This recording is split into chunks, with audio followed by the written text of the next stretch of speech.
रायगढ़ कथक के पहले सत्र में महाराजा चक्रधर सिंह के काल में जो कलाओं का पुनर्जागरण हुआ और विशेष रूप से कथक में, उस पर विद्वान वक्ताओं ने प्रकाश डाला। ये वो समय था जब कलाकारों के राजाश्रय समाप्ति पर थे।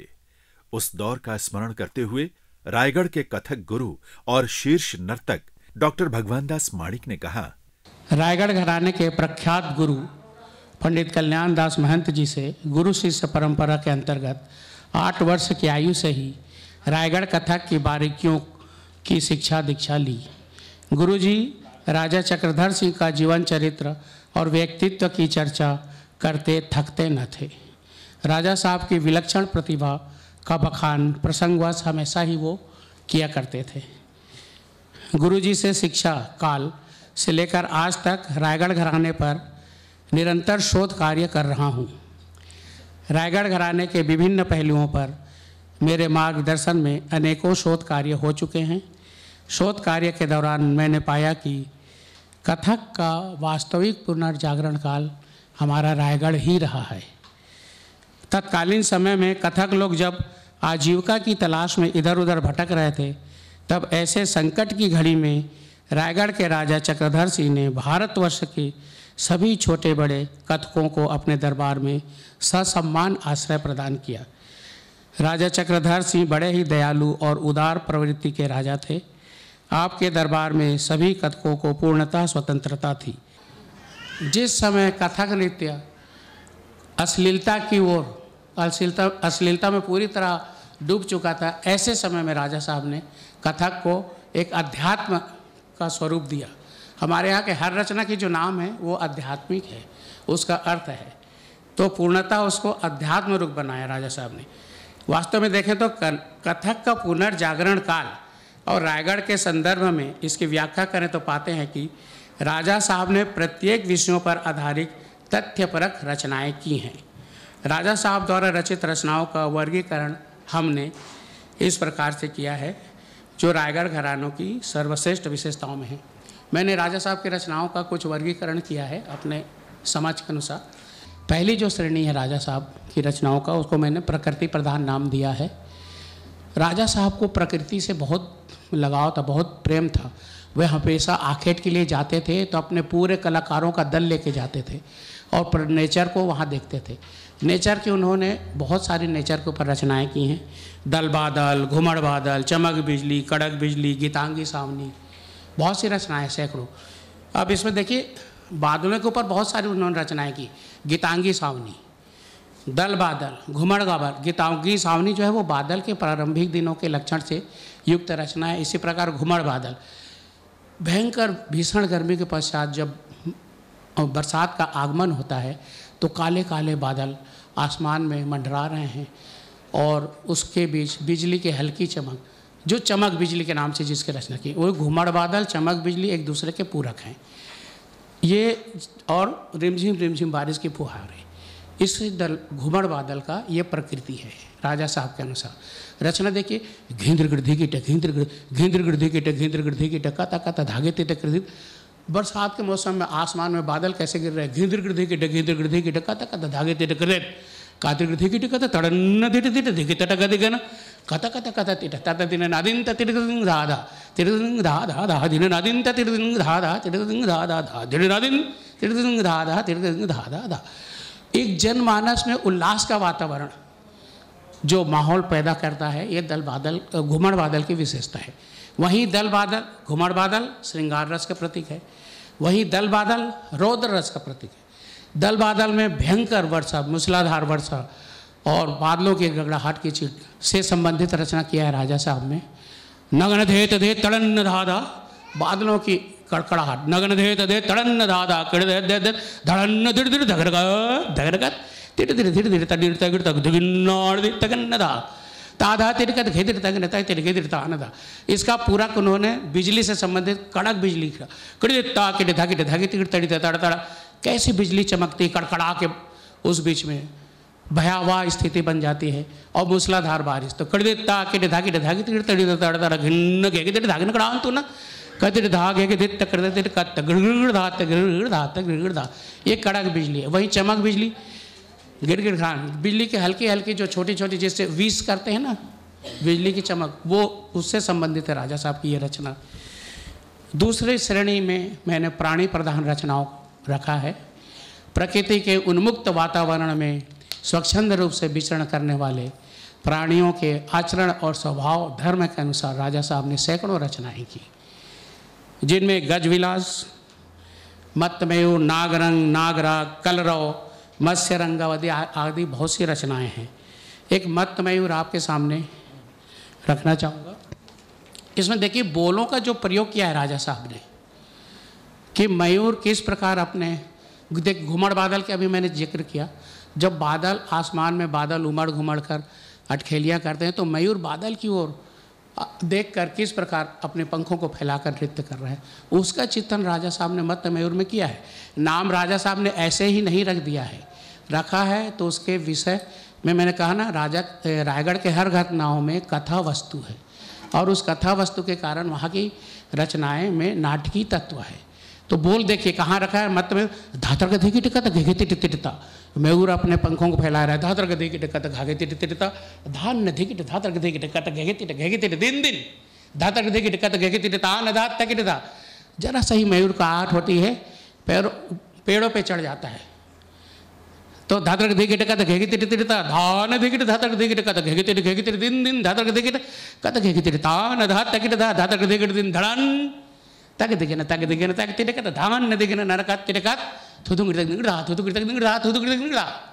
देखिए थूथू गिरतक निगड़ा की विशेषता देखिए। एक और रचना अभी नागरंग, इसमें दिखाया गया था वीडियो में, नागरंग, नागों के ऊपर भी राजा साहब ने बहुत सारी रचनाएं की है। नागरंग, तो जब मैंने नागरंग का अध्ययन किया, सोचा नागरंग नाम क्यों दिया है। रंग मतलब चंचल प्रवृत्ति, उसके जो चंचल स्वभाव से है उसका, तो नागों का रंग, नाग देवता एक स्वच्छंद वातावरण में, एकांत सुनसान में अपनी बांबी से निकलकर किस प्रकार विचरण कर रहे हैं, हवाखोड़ी कर रहे हैं, उसका चित्रण राजा साहब ने इस बोल में किया है। नागदेव अपनी बांबी से निकलकर पहले देखते हैं चारों तरफ वातावरण शांत है, तब वो खुले मैदान में आकर, तो क्रान किटतक तागी तिटक्रान किटतक तागी तिटक्रान कत घड़ान कत धादिंगन तग धुमकिट तक तगिट तक धागे तिटक गदिगन धा तग धुमकिट तक तगिट तक धागे तिटक गदिगन धा तग धुमकिट तक तगिट तक धागे तिटक गदिगन। छोटी छोटी रचनाएं हैं। एक रचना मैं आपको सुनाता हूँ प्रसंगवश, अभी वहाँ से, भवभंजन, जरा सी बोल है, बराबर लेके है, ना दिन दिन ना दिन दिन धागे तिटकिट तक धिकिट तिटकत गदिगन धगिट धान धा तिटकत गदिगन धगिट धान धा तिटकत गदिगन धगिट धान धा। मतलब बोल ने अपनी पूरी यात्रा की और उसके बाद सम पर आकर उसको मोक्ष की प्राप्ति मिली। वनस्पति प्रधान, राजा साहब ने वनस्पति, नेचर में बहुत सारे पेड़ पौधे हैं, उनके ऊपर भी बहुत सारी रचनाएं की हैं। कुछ नाम मैं बताऊंगा। रक्त पुष्पी, रक्त पुष्पी राजा साहब ने जो लाल भाजी होता है ना, लाली भाजी, उसको मैंने वर्णन किया, तो वो लाल भाजी के उससे मिला। हेम पुष्प, गंध पुष्पी, जवा कुसुम, करकोट की जो ककोरे की सब्जी खाते हैं हम लोग, उसका नाम है। नायक प्रधान रचनाएं राजा साहब ने की। पुरंदर, भूतनाथ, नटाभरण, नर्तकानंद, मैत्रावरुण, ये सब नायक प्रधान रचनाएं हैं। नायिकाओं के ऊपर उन्होंने बहुत सारी रचनाएं की है, पर उन्होंने काव्य या दोहों को नहीं लिया, बोलों से नायिकाओं का चित्रण किया है। अभी सारिका नायिका का बड़ा सुंदर एक कथा वस्तु उन्होंने नर्तन सर्वस्त्र में दिया है कि एक कृष्णा भी सारिका नायिका अंधेरी रात में काले वस्त्र पहनकर अपने मोतियों का हार उतार देती है कि कहीं चमक में ये मेरा स्वरूप न दिखे, छुप कर किस प्रकार नायक से मिलने जाती है। तो ये जो राजा साहब ने रजपरण पुष्पाकर में अभी सारिका नायिका लिखा, उसका देखिए, धीन गिन तक तक धीन गिन धीरे के गिद गिन धा धीन गिन तक तक धीन गिन धीरे के तक तक धीन गिन धाग तक धीन गिन धाग तक तक धीन गिन तक धाग तक धीन गिन तक धीन गिन घान धिन गिन।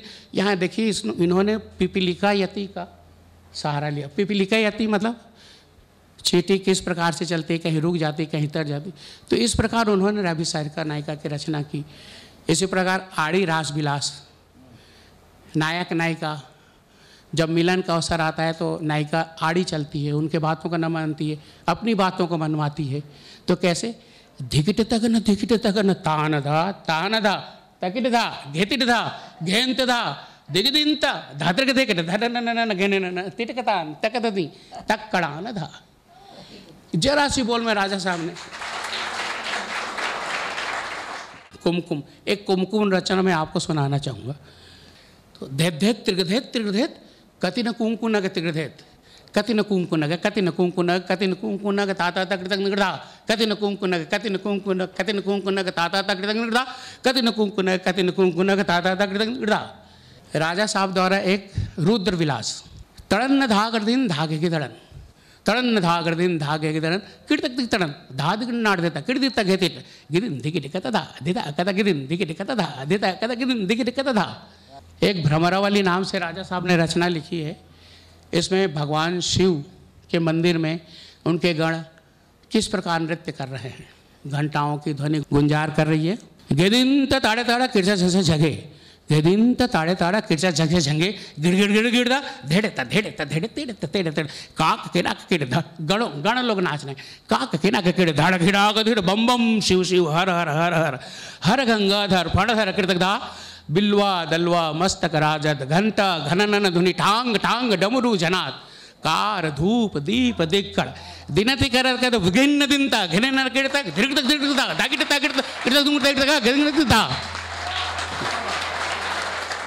छंद प्रधान बहुत सारी रचनाएं राजा साहब ने लिखी छंदों के नाम से। शिखरणी मंदकांता मालनी भुजंग प्रयास नेयम वेणी कृतकज कलापो नगरनम गलेश कस्तूरियम शशि शिरसी। इस प्रकार के बहुत सारी रचनाएं की हैं राजा साहब ने।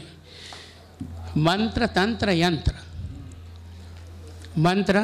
यंत्र मंत्रों के उच्चारण के समय किस प्रकार, जैसे यजुर्वेदी परण का तग धे तग दिगिन धा किट तका देता गदी गन धा तीटे कीटे कीड़े नग दे का तीट घे तीटे कीड़े न थू थू तीट का तगे दिगे तकीटे तका कीटे कीड़े नग दे क्रांधा तकीटे तका कीटे कीड़े नग दे क्रांधा तकीटे तका कीटे कीड़े न दे क्रांधा। यह भी चक्रधार परण है। मैं कुरंग वाहन सुनाना चाहूँगा। कुरंग वाहन, कुरंग हिरण से जुते हुए रथ। देखिए राजा साहब ने बोलों का प्रयोग देखिए। धगिन दिन का धाधिकृत धाधिकृत धगिन दिन का धाधिकृत धाधिकृत धाधिकृत दे धाकृत धूमृत धाक्रांत धाका धा धाग भागे जा रहा है रथ धाकृत धूमृत धाक्रांत धाका धा धाकृत धूमृत धाक्रांत धाका धा धाकृत धूमृत धाक्रांत धाका। एक रस पंचानन नाम से राजा साहब ने रचना की है। रस पंचानन ये खंड जाति का रचना है। 5 की चाल का तिट कद घे घे तीट तक धिगिट घेतिट तगन धिगिट तगन तग तीट नगन नगन नग तिरगिट नग तग नग तग तीट धागिट तक धूम गिरता धूंग आगे गे गिरता गिरन तग डर गिट गिड़ नग नग नग नग दे दे दे धान दा तिरगिट तक धागा तीट तग तग गे धान दा का तिट घे घे तीट चक्रधार परण। मैं एक मूरज परण पुष्पाकर से दर्जा आपको सुना रहा हूँ। धा तीट तीट धीट घेड़ नग धगन धान घीन कता तक धधि गन धीट घीड़ नक धिकीट तकीट धित धित धित धगन धान घीन कता नकता धित धित कीट तक धा दे धित कीट तक धा देत देत कीट तक धा तीट तीट तीट घेड़ नक धगन धा घीन कतान तक गदिगन धीट घेड़न धिकीट तकीट धीत धीत धीत धगन धान घीन कता कत्ता देत देत कीट तक धा देत देत कीट तक धा देत देत कीट तक धा तिट तिट धिट घेड़ नक धगन धान घीन कथा तक गदिगन धिट घेड़ धिगिट तकिट धित धित धित धगन धान घीन कथा न कत्ता धित धित कीट तक धा देत देत कीट तक धा देत देत कीट तक धा तिट तिट तिट गिड़न गदगन धान गिन कतान तक गदगन दिट गिड़न गद गिट तक दे दे दे दगन धान गिन कतान कत्ता देत देत कीट तक धा देत देत कीट तक ये देत कीट तक धा। इसका नाम हस्त शिखर, राजन साहब ने इसे हस्त शिखर के नाम से लिखा है, जो शिखर की तरह इसकी लय चलती जाती है और 12 गुण तक इसका लय उन्होंने बताया है उसमें। जोड़े के परन, बहुत सारे जोड़े के परन लिखे गए राजा साहब ने। वहाँ उस तत्कालीन समय में जितने भी गुरु थे सबको राजा साहब देखते सुनते थे, और कुछ परन ने उनको जो पसंद आती थी उनके अनुकूल ही वो रचनाएँ किया करते थे। वो जोड़े के परन से नाम से जाने गए, आप सभी को पता है। फिर भी मैं किरतक थुन थुन लखनऊ का परन का जोड़ा पढ़ता हूँ। किरतक थुन थुन नाती तेटा धा दिनता किरधा दिनता का तिट धा दिनता का तिट धा दिनता किरधत धा दिनता का तिट धा थुन धा। इसका जोड़ा बनाया राजा साहब ने। झिनकिट को कूती धी तत्ता, देखिए किरतक थुन थुन नाती तेटा झिनकिट को कूती धी तत्ता, झिनकिट को कूती धी तत्ता ता थूंगा तक का थूंगा ता को झिको को ता तको को झिन्ना थूंगा झिनगिड़ तई ता ता थई ता थई ता ता थई ता थई ता ता थई ता थई। इन जोड़ों के अलावा राजा साहब ने बहुत सारी भाव प्रधान कवित और भावगीतों की रचनाएं भी की हैं, जिसमें अष्टनायिका और न रस विशेष उल्लेखनीय हैं। राजा साहब ने ताल तो ही निधि में बहुत सारे तालें लिखी है, 1 मात्रा से लेकर 380 मात्रा तक के असंख्य। एक ताल उसमें से मैं सुनाना चाहूँगा। 52 मात्रा का ताल है, मृदंग भूषण ताल का नाम है। धा ता दित ता गे ता गे धा धा के टे धा के ते टे ता के ते टे धा गे ते टे ता गे ते टे धा के टे ता के तेट धेत धेत धिकीट धीना ना ताकीट धीना ना धा। कितनी खूबसूरत ताल है। तो ताल तो निधि ग्रंथ है, एक तालों की सरिता निराली, राग रत्न मंजूषा ग्रंथ है, राग रागनी की कहानी। कार्तिक कल्याण दोनों आंखों की ज्योति तेरी, कार्तिक कल्याण को राजा साहब मेरी आंखों की ज्योति है कहते थे।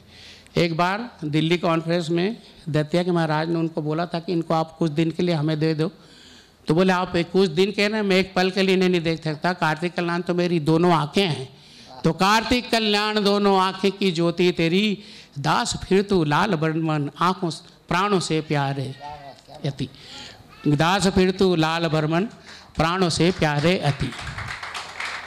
कला के पूजा में रत्नित, कला के पूजा में रत्नित प्राणों की आहुति दी। उस राजा ने कला की पूजा करते करते अपने प्राणों का बलिदान दे दिया। तो कला के पूजा में रत्नित प्राणों की आहुति दी। चक्रधर सम्राट संगीत, संगीत सम्राट राजा थे। 1936 इलाहाबाद कॉन्फ्रेंस में उन्हें संगीत सम्राट की उपाधि दी गई थी। तो चक्रधर सम्राट संगीत, दास करे वंदन तेरी, दास करे वंदन तेरी। रायगढ़ कथक के इस राष्ट्रीय सेमिनार के मूल विचार के प्रणेता श्री संतोष चौबे हैं और इसे अवधारित, मंच नियोजित और साकार करने वाली हैं डॉक्टर चित्रा शर्मा। स्वयं कथक की अध्येता और विदुषी डॉक्टर शर्मा ने इस ऐतिहासिक आयोजन पर अपने विचार इन शब्दों में प्रस्तुत किए। राजा साहब जो हमेशा ही कथक की कथा या अर्थमय प्रस्तुति को लेके ही वो ज़्यादा चिंतित रहते थे, क्योंकि उस वक्त दरबारों के आश्रय होने से कथक में एक रूढ़िवादिता आ गई थी। जब उनको नज़र आई तब उन्होंने अपने आके लोक कलाकारों को शिक्षा दी, उनको अपने गुरुजनों द्वारा उनको एक दिशा दिखाई, और जिसको हम कहते हैं कि कथक का खास तौर पर पुनरुद्धार और पुनर्जागरण हुआ। कथक में हमारे जो कथानक को कहने का ही महत्व है, और उसकी पढ़ंत से ही आपको उसका कथानक नज़र आ रहा है। तो हमें अपनी प्रस्तुति जब भी हम करें तो सबसे पहले हमारी खूबसूरती पढ़ंत के साथ होना चाहिए। इस अवसर पर आयोजन में उपस्थित थीं विदुषी डॉक्टर चेतना ज्योतिष ब्योहार। उन्होंने अकादमिक रूप से अपने अध्ययन के आधार पर और रायगढ़ कथक के योगदान के आधार पर अपने विचारों को प्रकाशित करते हुए महाराजा के लेखन पक्ष को याद किया। जैसा कि हम सभी जानते हैं, संगीत यानी गीत, वाद्य और नृत्य की जो वर्तमान परंपरा है, वर्तमान जो हम जिसको आज सो कॉल्ड क्लासिकल बोलते हैं, क्योंकि शास्त्रों में क्लासिकल या नॉन क्लासिकल या शास्त्रीय या अशास्त्रीय जैसा शब्द नहीं मिलता। तो ये जो लेकिन जिसको हम आज शास्त्रीय परंपरा कहते हैं, वो लगभग 16वीं शताब्दी में इसका प्रादुर्भाव हुआ। अभी वाली जो परंपराएं चल रही हैं और हम विशेष रूप से नृत्य पे आते हैं, तो हम देखते हैं कि हम कथक के परिप्रेक्ष्य में अगर बात करें तो हमारा जो छत्तीसगढ़ का ये पूर्वी प्रांत है, ये अपने कलानुरागी नरेशों की उदारता, सहृदयता और कला प्रेम के कारण 20वीं शताब्दी में कला जगत के आकर्षण और उसके संज्ञान में लाया गया। आज हम घरानों की बात करते हैं, जयपुर, लखनऊ, बनारस और अब रायगढ़, तो ये ध्यान देने की बात है कि नृत्य वही किंतु उसकी आत्मा वही, किंतु तत्त देशीय जो परिस्थितियाँ और परिणाम प्रभाव होते हैं उसके फलस्वरूप शैलियाँ निर्मित होती हैं। एक तो सबसे पहली बात कि जो उसका मूल पुरुष होता है वो वाग्गेयकार श्रेणी का व्यक्ति होना चाहिए।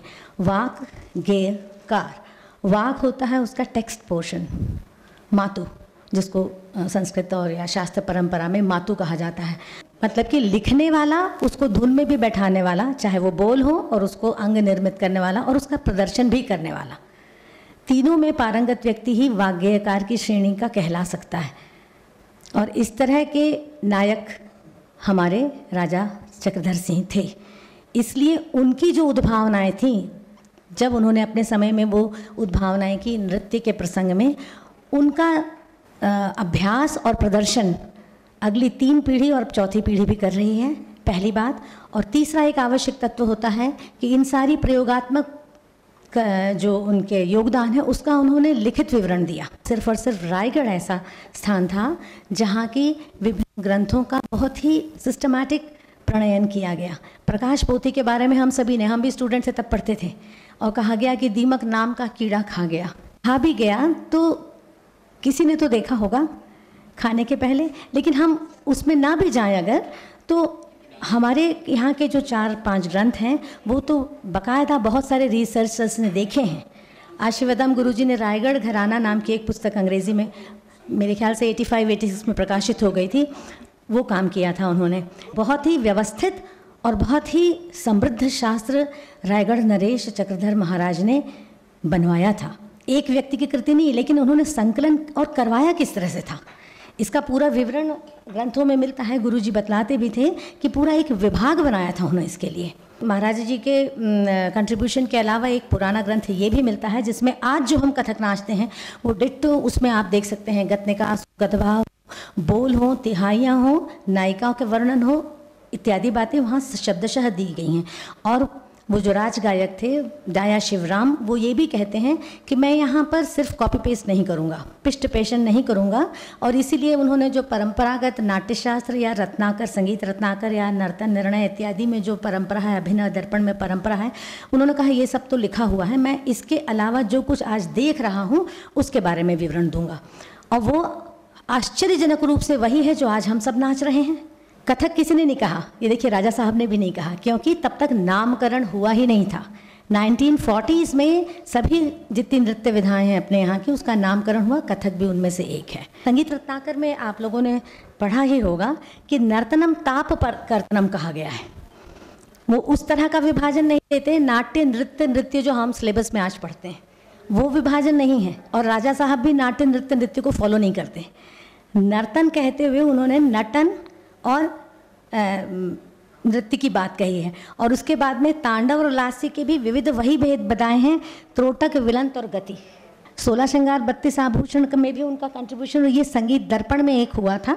क्योंकि राजा साहब एजुकेटेड थे इसलिए उन्होंने संगीत कलाधर से भी टेक्स्ट जो उचित लगा वो लिया, संगीत दर्पण से भी लिया, और सबसे अच्छी बात कि कथक के साथ उसको प्रैक्टिकली जल करके मिला करके उसका प्रैक्टिकली सामने रखा। ऐसा नहीं कि सिर्फ टेक्स्ट उतार दिया, उन्होंने करवा के उसको और कथक की भाषा में और कथक की देह में उतार के सामने प्रस्तुत कर दिया। तीसरी बात ये समझ में आती है, लड़कों को ही क्यों सिखाया। 4 नर्तक जो थे, यहाँ की एक प्रोफेशनल जो डांसर जाति पुरानी रही है देवार जाति, और हमारे सभी गुरुजन भी उस वक्त लोक नृत्य के ही हम गुरुओं के मुंह से भी सुन चुके थे और पुस्तकों में भी पढ़ते हैं कि ये सब कहीं ना कहीं गम्मत या इसमें हाँ इसके कलाकार थे और 12-13 वर्ष की आयु में किशोर अवस्था के पहले ही इनको राजा साहब ने इनको ले लिया था और इनकी शिक्षा दीक्षा और संपूर्ण तरीके से इनकी जिम्मेदारी लेके इनको खड़ा किया था। लड़कों को ही क्यों लिया? ये वो समय था जिस वक्त, मैं इसके बिल्कुल खिलाफ नहीं हूँ कि वेश्याओं के कोठों में भ्रष्ट हो गया, इनफैक्ट उनके पास ये बचा भी रहा, क्योंकि वो समय ऐसा, उसको दूसरा नज़रिया भी कॉइन का देखना ज़रूरी होता है। ये उनकी मजबूरी है, लेकिन उनके पास ये कला बची भी रह गई। पर ये भी सच है कि उनके पास जब ये कला थी तो सिर्फ पुरुषों के मन बहलाव का साधन तक था, सभ्य समाज में उसका प्रचार प्रसार एक तरह से ख़त्म हो चुका था। तो फिर इसको उनके सामने, राजा साहब के सामने एक बहुत बड़ी सोच थी कि इसको वापस हम किस तरह से समाज में प्रतिष्ठित करें कि सभ्य समाज के घर की लड़कियां भी और लड़के भी इसमें शामिल हों। उन्होंने ऐसे लड़कों को चारों को सिखाया, साइड बाय साइड सारी चीज़ें चल रही थी कि सारे कॉन्फ्रेंसेस में वो लेके गए। एजुकेशन क्योंकि उनके पास था, एक क्रम उन्होंने तैयार किया, नृत्य का पुस्तकें लिखवाई और उसका प्रैक्टिकल जो करके दिखाना चाहिए वो उन्होंने यूं ही प्रोग्राम्स नहीं करवा दिए, लेकिन विद्वानों की सभाओं में ले जाके सेमिनार्स में और संगोष्ठियों में उनका प्रदर्शन करवाया और मोहर लगवाई कि ये है कथक। तो एक ये भी चीज़ समझ में आती है कि किस तरह से उन्होंने दूरगामी, एक दूरदृष्टा नरेश किस तरह से आगे आने वाले समय की आहट को देखता है।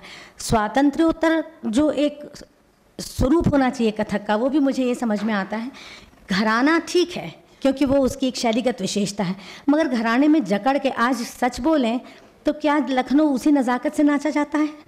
तो एक एजुकेटेड राजा ये देख रहे थे, क्योंकि उस समय तक 1901 में शायद मौला बख्श ने बड़ौदा में गायन समाज की स्थापना कर ली थी। इंस्टीट्यूशनल सिस्टम आ चुका था इंडिया में। और सबसे बड़ी बात एक और जो लगती है कथक को के एकल स्वरूप की, सोलो डांस फॉर्म है कथक, शुरू से था। आज आप देखेंगे बहुत कुछ कोरियोग्राफी होती है, एकल नाचने का मादा भी खत्म हो गया है। मुझे ये लगता है एक और चीज़ जो आंतरिक बनावट, दो, एक तो बाहरी तौर पे इसको सम्मानजनक स्थान और आने वाले समय के हिसाब से आंतरिक बुनावट को लेकर के बहुत सजग थे। आंतरिक बुनावट जो जिस तरह से नृत्य के तकनीकी पक्ष हैं, उनकी आंतरिक बुनावट के प्रति वो बहुत सजग प्रतीत होते हैं, बहुत सहज भाव से, किंतु बहुत कहना चाहिए एक मास्टर की जो कड़क नज़र होती है वो रखते हुए उन्होंने हर चीज़ को पैमाने पे तौला और तब फिर पास करके मोहर लगा के शिष्यों में उसको प्रतिपादित किया। मैं इतना कह के आप लोगों से अनुमति चाहती हूँ।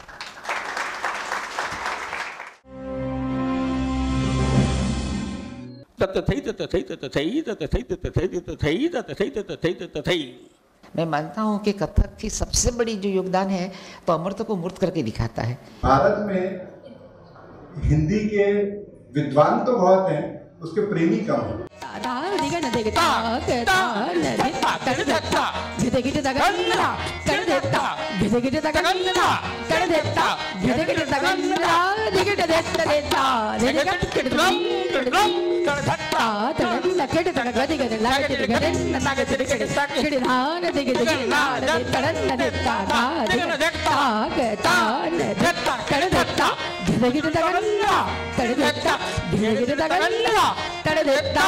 गिर